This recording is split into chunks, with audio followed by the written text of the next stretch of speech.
Bismillahirrahmanirrahim. Assalamualaikum warahmatullahi wabarakatuh. Alhamdulillahirabbil alamin wassalatu wassalamu ala israfil anbiya'i wal mursalin wa ala alihi wa sahbihi ajma'in. Amma ba'du. Sedulur, Michael Hart dalam buku The 100 Ranking of the Most Influential Person in History tak menutupi kekagumannya kepada Rasulullah Muhammad SAW. Katanya, dia adalah orang yang paling berpengaruh sepanjang sejarah kehidupan manusia, lebih dari Newton dan Yesus atau siapapun di dunia ini.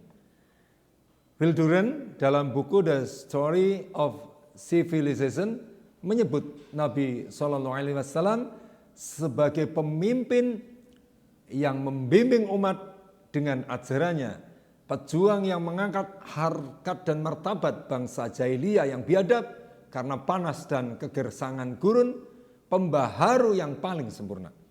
Belum pernah ada orang yang begitu berhasil mewujudkan mimpi-mimpinya seperti Nabi SAW. Ia adalah imam masjid, kepala negara di pemerintahan, panglima di medan pertempuran, psikolog yang mengubah jiwa manusia yang biadab menjadi jiwa yang memancarkan ketinggian peradaban. Politikus yang cemerlang, ia berhasil mempersatukan bangsa-bangsa Arab yang saling bermusuh-musuhan. Hanya kurang lebih dari setengah abad. Beliau adalah pemimpin ruhani yang melalui peribadatannya telah mengantarkan jiwa pengikutnya ke alam kelezatan samawiyah dan keindahan suasana ilahiyah. Jika kita tidak kagum kepada Nabi SAW, maka kalahlah kita dibandingkan dengan Will Durant atau Michael Hart tadi, yang notabene dia adalah seorang Nasrani. Namun jika kita hanya kagum tapi tidak ittiba' kepada beliau, kita sama saja dengan mereka yang bukan muslim itu. Bagi seorang muslim, dulur, kita mestinya tidak hanya kagum, tetapi juga harus ittiba' kepada Nabi SAW. Dengan hakul ittiba', salah satu bagian terpenting dari ittiba' kita kepada Nabi SAW adalah dengan mengikuti tuntunan beliau dalam mengatur masyarakat, memimpin negara, bahkan dunia dengan dasar Islam. Nabi SAW melakukan salah satunya melalui apa yang disebut sebagai Shahifah Madinah. Zainal Abidin Ahmad menyebut Shahifah Madinah dengan istilah Piagam Madinah. Oleh para ahli, Piagam Madinah itu dikatakan sebagai konstitusi tertulis pertama di dunia. Dalam bukunya Muhammad at Medina, Montgomery Watt mengatakan bahwa Piagam Madinah adalah dokumen yang mendasari negara Islam pada awal pembentukannya. Pengakuan serupa juga dilontarkan sosiolog barat yang bernama Robert N. Bella. Menurut dia, Piagam Madinah merupakan konstitusi termodern pada zamannya. Luar biasa.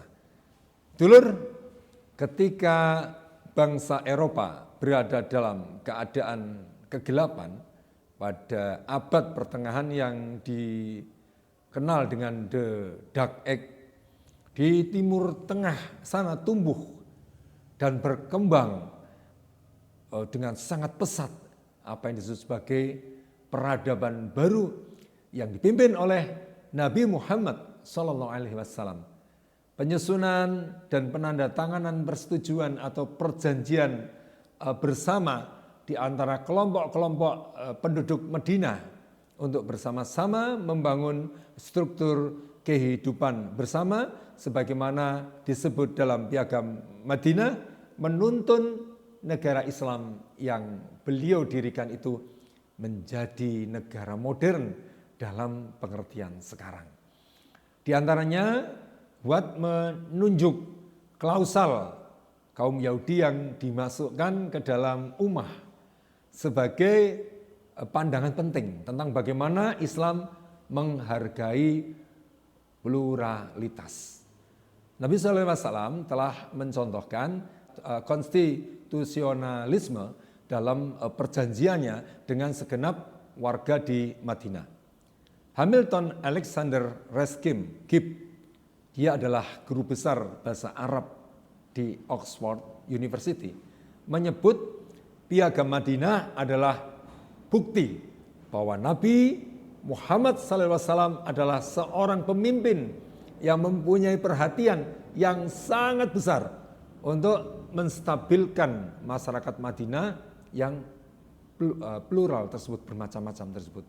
Bahwa kesatuan umat yang dicetuskan oleh Nabi Muhammad SAW melalui yaitu Piagam Madinah ini menunjukkan bahwa beliau ini diakui sebagai pemimpin yang memiliki kekuasaan politik yang semuanya berdasarkan kepada Islam.